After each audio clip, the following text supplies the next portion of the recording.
एक गाड़ी में पीछे का क्षेत्र देखने के लिए एक 2 मीटर वक्रता त्रिज्या का उत्तल दर्पण लगा है। तो जो उत्तल दर्पण की वक्रता त्रिज्या दे रहा, वक्रता त्रिज्या किससे लिखते हैं? कैपिटल आर से, रेडियस ऑफ कर्वेचर, और इसका मान दे रहा है 2 मीटर। यदि बस दर्पण से 6 मीटर की दूरी पर हो, यानी जो वस्तु है वो दर्पण से 6 मीटर की दूरी पर है, और वस्तु की दूरी किससे लिखी? यू से लिखी जाती है। तो यू का मान दे रहा है 6 मीटर। आप लोग जानते हैं यू का मान हमेशा कैसा होता है? चिन्ह पर पाठ्यक्रम से ऋणात्मक होता है। तो बस के प्रतिबिंब की स्थिति, प्रकृति तथा आकार ज्ञात कीजिए, है ना। यानी v का मान हमें ज्ञात करना है और आकार ज्ञात करना है। आकार यानी h डैश या इमेज I का मान ज्ञात करना है।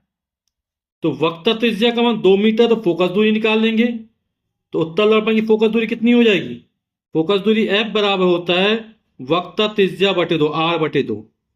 आर का मान 2 मीटर है, 2/2 यानी 1 मीटर। यानी उत्तल दर्पण की जो फोकस दूरी निकलेगी वो 1 मीटर निकलेगी। दर्पण के सूत्र का प्रयोग कर देते हैं।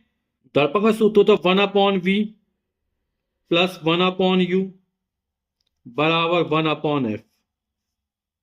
v का मान हमें ज्ञात करना, प्लस 1/u, u का मान -6, 1/f का मान 1। तो 1/v प्लस माइनस का माइनस हो जाएगा, उस तब ले जाएंगे तो प्लस हो जाएगा।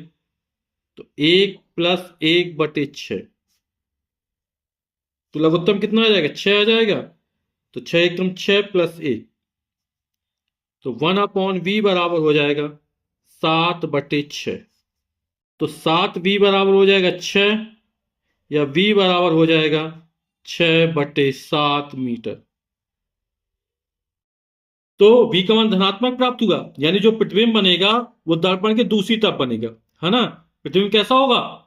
आभासी होगा, ठीक है। तो आभासी प्रतिबिंब कैसा होता? सीधा बनता है। तो प्रतिबिंब सीधा बनेगा, आभासी बनेगा, और दर्पण से 6/7 मीटर की दूरी पर बनेगा। अब कितने आकार का बनता है वो ज्ञात कर लेते हैं। तो 6/7 भाग करें कितना आ जाएगा? यह आएगा 0.855, लगभग बराबर होगा 0.86 मीटर। अब हमें आकार ज्ञात करना। आप लोग जानते हैं रेखीय आवर्धन m बराबर होता है माइनस का v/u, या प्रतिबिंब की लंबाई जो हमने h डैश मानी बटे वस्तु की लंबाई h। तो माइनस v का मान कितना है? 6/7। u का मान कितना है? -6 बराबर h dash upon h। Minus minus cut जाएगा, तो ये हो जाएगा 6/7।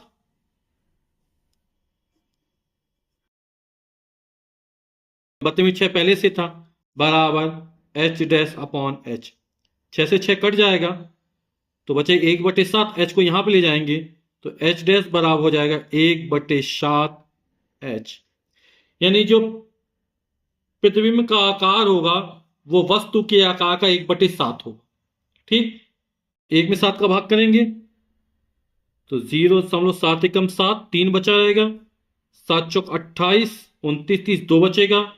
7 दूनी 14, यानी कि 0.142 गुना बड़ा प्रतिबिंब बनेगा, ठीक। और प्रतिबिंब कैसा बनेगा? तो प्रतिबिंब दर्पण के पीछे 0.86 मीटर की दूरी पर आभासी, सीधा तथा बस के आकार का, वस्तु कौन है? बस है। बस के आकार का 0.42 गुना बनेगा। यही हमारा उत्तर हो जाएगा।